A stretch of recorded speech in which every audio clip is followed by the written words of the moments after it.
Hey guys, I'm decided to do a video about my happy box that my CBT therapist recommended that I do.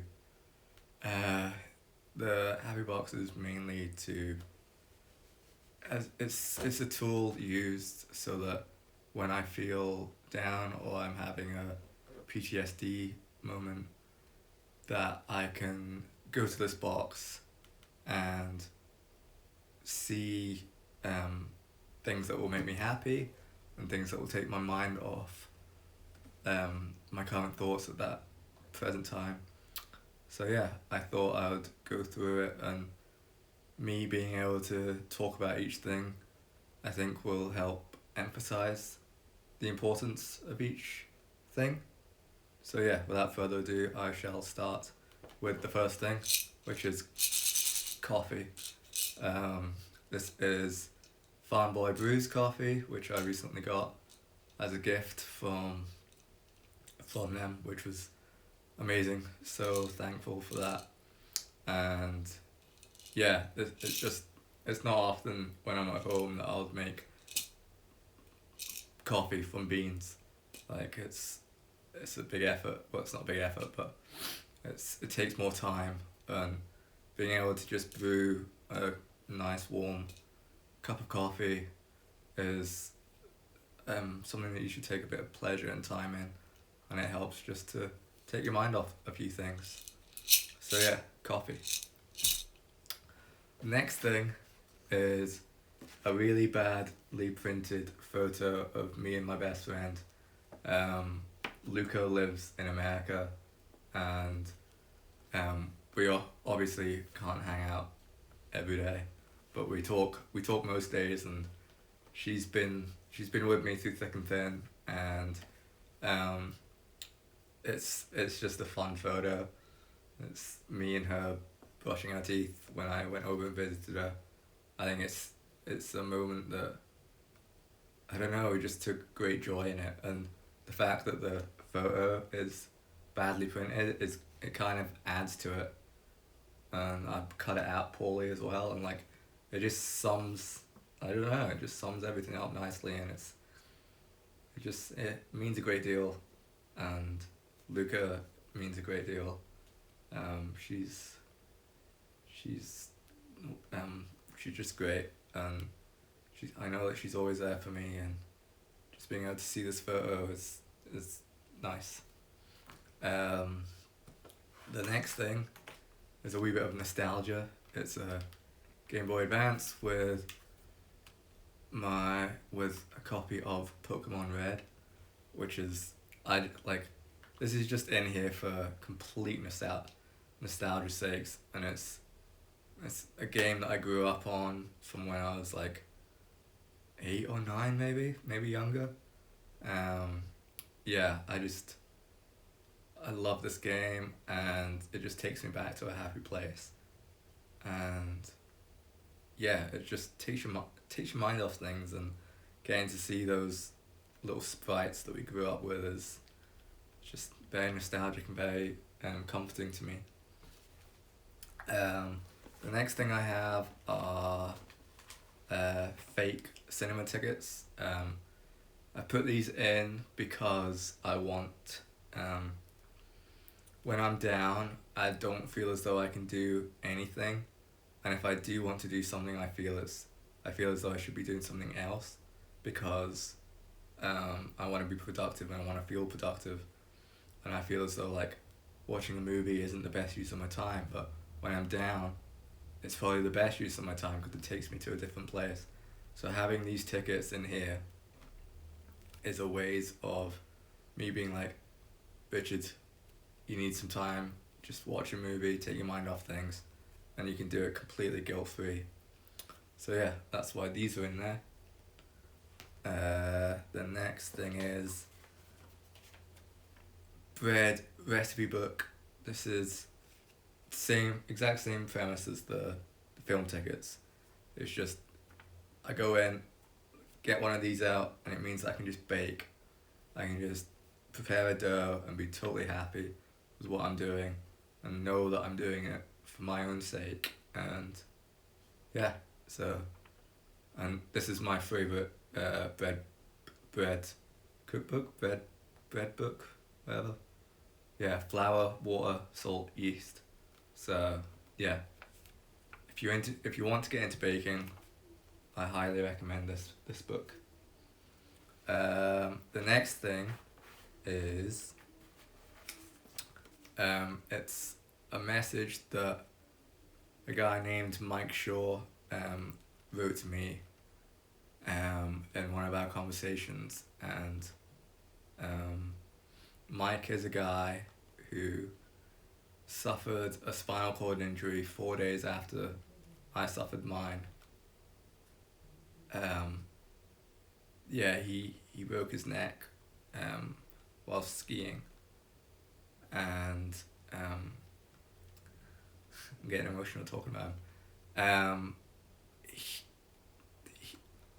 I discovered him through a documentary that he had made with Red Bull about his time within hospital.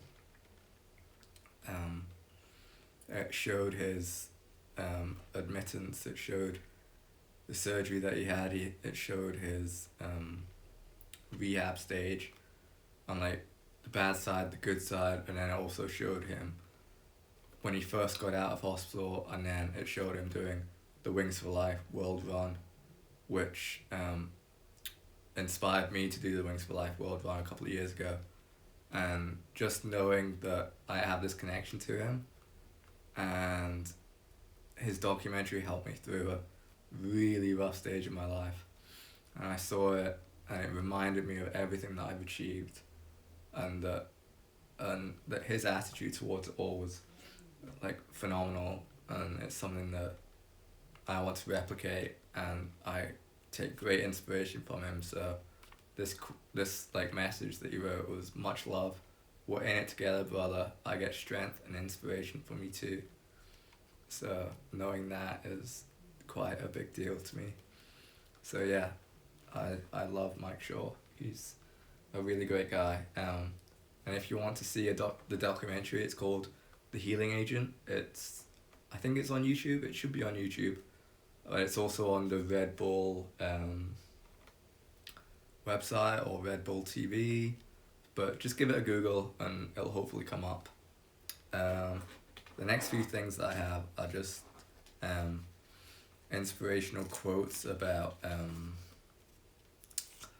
self-esteem and how to like realizing, they just help put some thoughts into perspective, I guess. So like this one is by Parker Palmer. It says, self-care is never a selfish act. It is simply good stewardship of the only gift I have, the gift I was put on. Can't read it. Self-care is never a selfish act. It is simply good stewardship of the only gift I have, the gift I was put on earth to offer to others. Another one by Confucius. Probably butchered that name. Our greatest glory is not in never falling, but in rising every time we fall.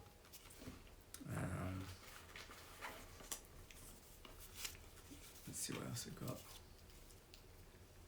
got. This is a big one to me that I struggle to accept it. It's act as if what you do makes a difference. It does. And that's by William James. And yeah, and then this one is, you have been criticizing yourself for years and it hasn't worked. Try approving of yourself and see what happens. And that's by Louise Hay. And I just feel as though if I read them, some of it might stay in and I'll realize that I'm fine and what I'm doing is good or okay or good enough. So yeah, that's why that's in there. And then the last thing is just indulgency. It's just a bag of Haribo Tang Fastics because they're fantastic. So yeah, like if I'm ever feeling down, I need to just open this up and have a few.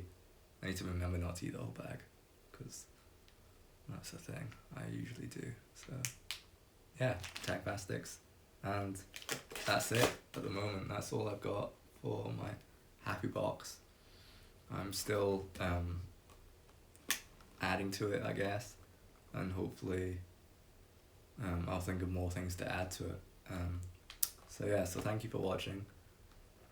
I highly recommend doing this happy box, and like giving it, like if you struggle on your down days, then having a box full of like either motivational quotes or a book that you like or a photo that you really like or your favorite candy or something like that, then it's a great distraction, and it can pull you out of that slump, which can be really important on some days.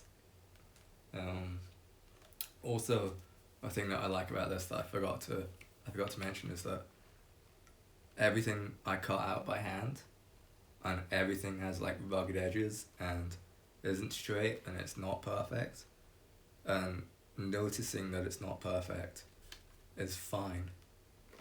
Like realizing that not everything has to be perfect. Like that's something that I also really struggle with. I want everything to be top notch, perfect, and if it's not, I won't do it or I won't be happy with it. But seeing this, like, it's about the content and it's about what's there, the like the words, the picture, the like it's more what they signify than what it's on. If you get what I mean. I don't know if I explained that properly, but yeah. So yeah, let me know what you would put in your happy box, because I would love some more inspiration, because the box is like still got a long way to go in terms of how much I can put in. So yeah, leave a comment with what you would put in your box, and let me know if you also do this already. Like, do you have a box?